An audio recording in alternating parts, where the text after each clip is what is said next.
जय सिया राम। सब सुख लहे तुम्हारी सरना, तुम रक्षक काहू को डरना। आज मंगलवार है और मंगलवार का विशेष महत्व है हनुमान जी के पूजन का। कुछ जिज्ञासाएं सामने आई हैं, बहुत से लोगों ने मैसेज किया है। पिछले दिनों जो वीडियोस अपलोड किए गए उससे संबंधित कुछ लोगों ने जानकारी चाहिए है। एक तो नारियल वाला उपाय जो कि सलासर धाम जब हम गए थे वहाँ पे जो महात्मा जी ने बताई थी उसके बारे में, और एक जो उम्र वाला उपाय है। हालांकि जो उम्र वाला उपाय है उसको लेकर पहले भी चर्चा हुई है कई बार, कई साधकों के मुख से भी हमने सुना है, और ये स्वयं मेरा भी अनुभव है और इस प्रयोग को मैंने भी किया है, जो उम्र वाला प्रयोग जिसे कहते हैं, और इसका तुरंत फलाफल देखने को मिलता है। तो कुछ जिज्ञासा है जिसके बारे में हम बात करेंगे, चूँकि मंगलवार के दिन बहुत सारे जो भक्त हैं इन उपायों को करना चाहते हैं। लेकिन उसके पहले आपने एक बात पे ध्यान दिया होगा कि कभी भी आप जब मंदिर जाते होंगे, किसी साधु महात्मा, किसी पुजारी के पास आपको तनिक देर भी बैठने का अगर मौका मिलता हो तो आपने भी इस बात को नोटिस किया होगा, इस पे ध्यान दिया होगा कि बहुत सारे लोग जब उनसे मिलने आते हैं, बातचीत करते हैं, कुछ लोग अपनी व्यथा सुनाते हैं साधु महात्माओं को। अगर साधु महात्मा ज्योतिष के भी जानकार हैं तो उनसे कुछ लोग अपनी जन्म तिथि वगैरह भी दिखा करके कुछ परामर्श चाहते हैं। ये भी आपने गौर किया होगा, कई बार ऐसा होता है। तो एक बात पे हमने ध्यान दिया है कि जब बहुत ज़्यादा जटिलता दिखाई देती है जीवन में और बहुत सारी पेचीदगियाँ जब होती हैं, बहुत सारे पूजा पाठ की आवश्यकता कई बार पड़ जाती है। साधु महात्माओं की तरफ से ये कहा जाता है कि आप ये पाठ कराइए, आप ये पूजन कराइए, इस तरह से आप पूजन कराइए। तो कई बार ये कुछ जो ये पूजन होता है काफ़ी विस्तृत रूप से करने की आवश्यकता जान पड़ती है और भक्तों की असमर्थता देखने को मिलती है कई बार कि अभी तो हम ये नहीं करा सकते, अभी हमारी ऐसी स्थिति नहीं है, बाद में कभी कराएंगे। तो एक बात पे हमने ध्यान दिया है कि तब साधु महात्मा छूटते ही कहते हैं कि आप और कुछ नहीं कर पा रहे हैं तो ये आवश्यक है कि आप हनुमान जी की पूजा करें, हनुमान चालीसा का पाठ करें। यानी जब कुछ समझ में ना आए, बहुत सारी जटिलताएं, बहुत सारी पेचीदगियां जीवन में दिखने लगे, आने लगे, तो एकमात्र उपाय हनुमान जी की शरणागति है। इसका कोई दूसरा विकल्प नहीं है। इसलिए हनुमान जी की शरणागति में रहना बहुत आवश्यक है। हनुमान चालीसा का पाठ करते रहना बहुत आवश्यक है। एक नारियल वाला उपाय जो हमने बताया था, सलासर धाम जब जाना हुआ और उसके बाद वहाँ महात्मा जी से बातें हुई जिसमें उन्होंने कहा था कि आप एक नारियल ले लीजिए, नारियल पे एक कलावा बांध लीजिए। लोगों ने पूछा कि किस प्रकार का नारियल हो, हालांकि हमने उसमें स्पष्ट किया था ये जटा वाला नारियल। कुछ लोगों ने लिखा क्या वो लेना है? जी हाँ, बिल्कुल वही लेना है। और उस नारियल को आप हिला कर देखेंगे तो उसमें पानी होता है, सूखा नारियल होता है, वो उसका छिलका हटाया नहीं गया होता है, सूखा नारियल होता है, अंदर पानी भी होता है।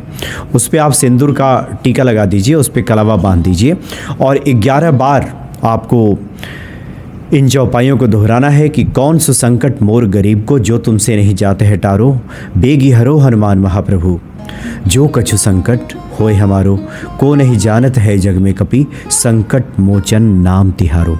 11 बार आपको इसको जपना है और उसके बाद उस नारियल को हनुमान जी के सामने सुपुर्द कर देना है, रख देना है। कुछ लोगों ने पूछा है बाद में नारियल का क्या करें?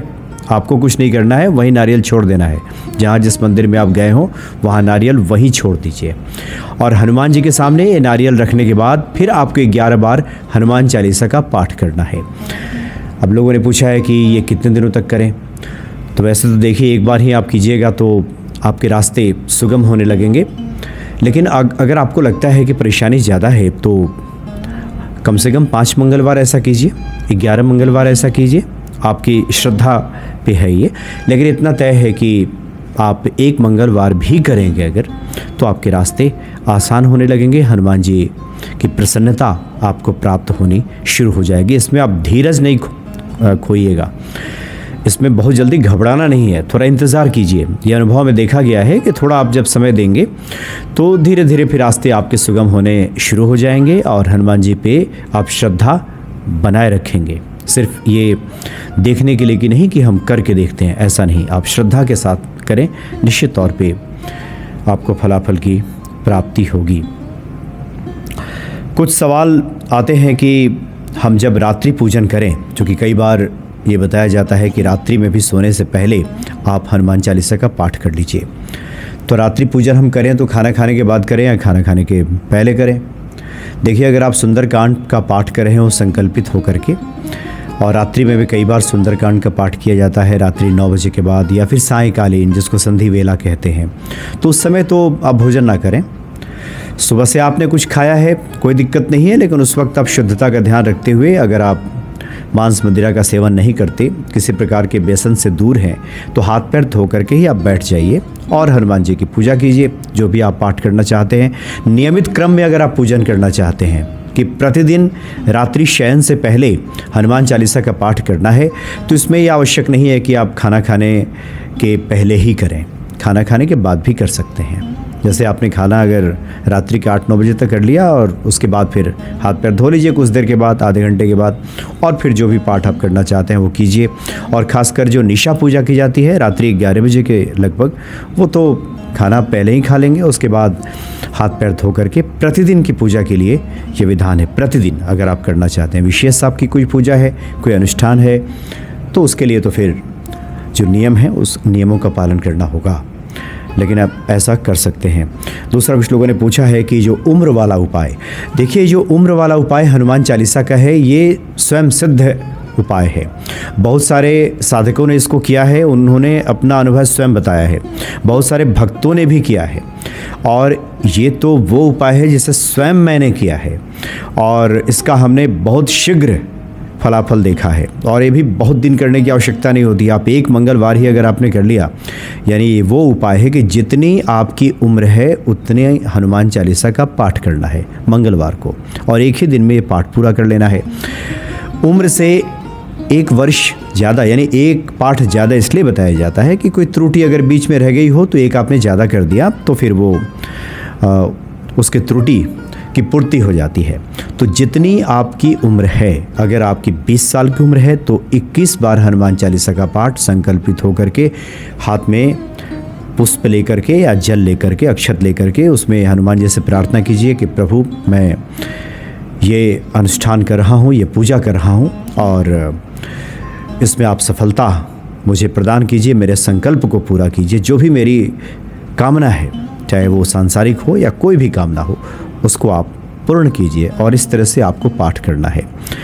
अब इसमें लोगों ने कहा है कि अगर हम दूसरे के लिए करना चाहें, चूँकि इसके पहले आपने हनुमान भक्ति पे जो वीडियो देखा उसमें माता जी ने बताया कि उन्होंने किसी को बताया था, उनका पुत्र बीमार था और पुत्र के माँ ने किया था।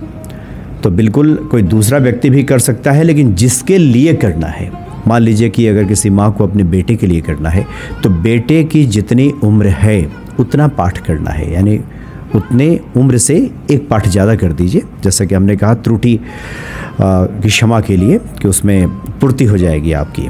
तो जितनी बेटे की उम्र है उतना करना है आपको, यानी आप किसी भी सगे संबंधी के लिए स्वयं करना चाहते हैं, सबसे अच्छा तो ये है कि वो व्यक्ति खुद करे। जिसको फलाफल चाहिए उसे ये पाठ करना चाहिए।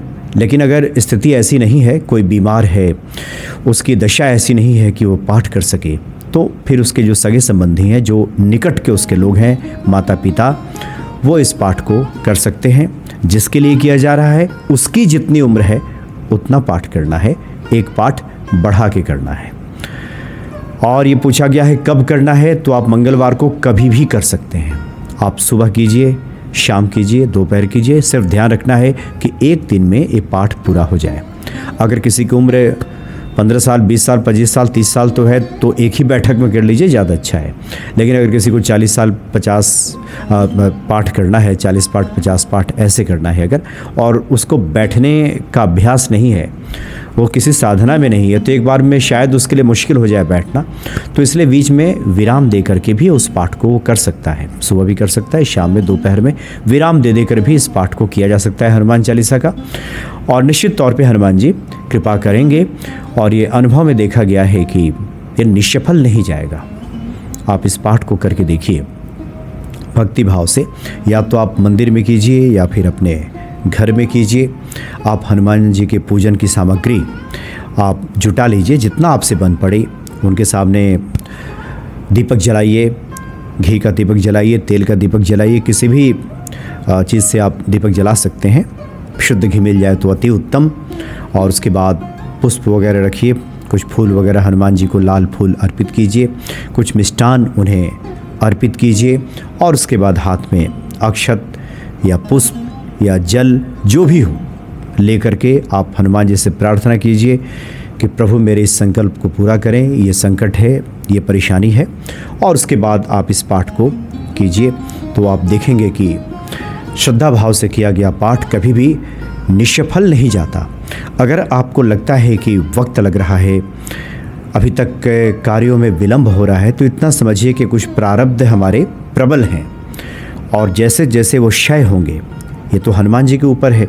ये तो नियम तो भक्तों के लिए है, नियम तो सांसारिक जीवों के लिए है, परमात्मा के लिए कोई नियम नहीं होता। हनुमान जी तत्क्षण भी प्रसन्न हो सकते हैं, आपके एक पाठ से, एक दिन के अनुष्ठान से ही प्रसन्न हो जाएंगे। और अगर किसी कारण से विलंब हो रहा है तब भी घबराने की, चिंतित होने की आवश्यकता नहीं है। इतना तय मानिए कि आप करते रहिए, परम दयालु हनुमान जी निश्चित ही कृपा करेंगे, इसमें तनिक कोई संदेह नहीं है। और सिर्फ मैं नहीं कह रहा,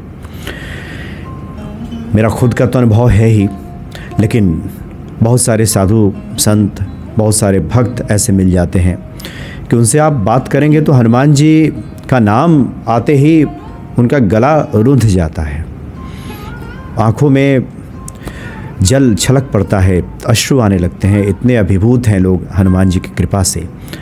जब तक हम नहीं समझे हैं तभी तक की देरी है।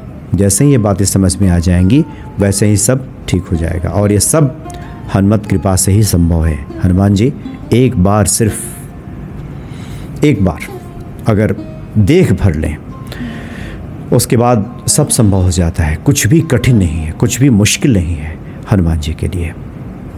जय सिया राम।